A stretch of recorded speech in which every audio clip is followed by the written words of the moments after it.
Arch Rogue's first test. The Arch Rogue was a conjurer. He was so clever that he could take things away from people right under their noses. The king came to know of him. Failing to catch him, he proclaimed that he wished him to perform his miracles of making things disappear for the king's pleasure. The man presented himself in the court.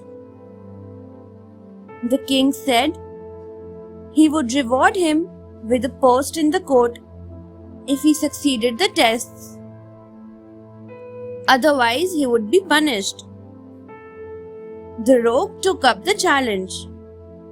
The first one being to take away a peasant's oxen and plough without his knowledge.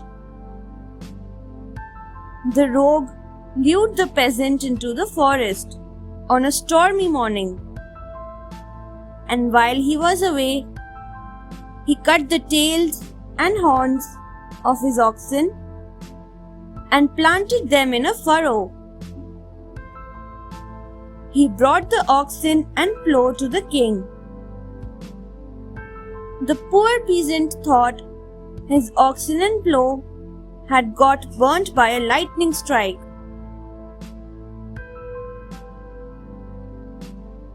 The second test. The next task the king set the rogue was to steal his favorite charger from the royal stables. The king placed guards around the stables and alerted the master of the horse to ride the horse himself and to sneeze to alert the guards in case of danger.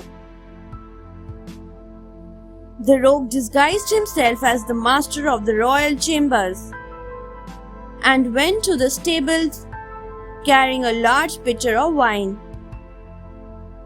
He told the guards that the rogue had been caught and they should celebrate with a little wine. He himself drank wine with the master of the horse. All the guards and the master of the horse fell asleep. The rogue rode off with the horse. When the king arrived in the morning, he was amazed to see his horse gone and all the guards asleep. He was very angry. But just then, the rogue returned, riding his horse. The king had to admit he had succeeded.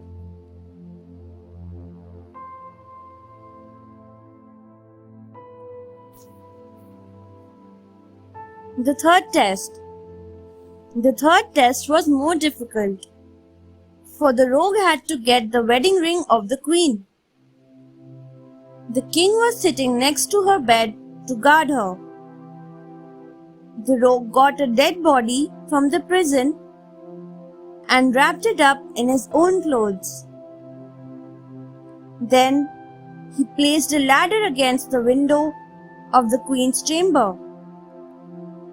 At about 2 o'clock in the night, he flung the body down from the ladder. There was a great commotion, and everyone ran to see who had fallen.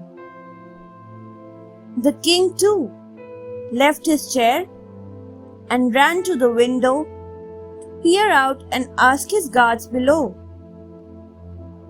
Meanwhile, the rogue entered the queen's chamber and said in the king's voice, "The rogue had fallen off the ladder and died. Nonetheless, I think that it will be better if I keep your wedding ring safely with me tonight." The queen gave him the ring, thinking he was the king. The rogue's reward. As the rogue went away, the king returned to the chamber. "The rogue is dead," he announced. "I know that," replied the queen. "How do you know it?" asked the king. You just told me, didn't you? She said. And you took my wedding ring too. The king was shocked. How did the rogue manage it, despite his own presence? Early morning, the rogue arrived and, bowing deeply, he presented the ring to the queen. Then he told the king of the trick he had played to get the queen's ring. The king burst out laughing. I must reward you, he said, and made him the royal conjurer. But he admonished him not to carry his jokes too far, or he would lose the king's favor, and that would be very dangerous for him.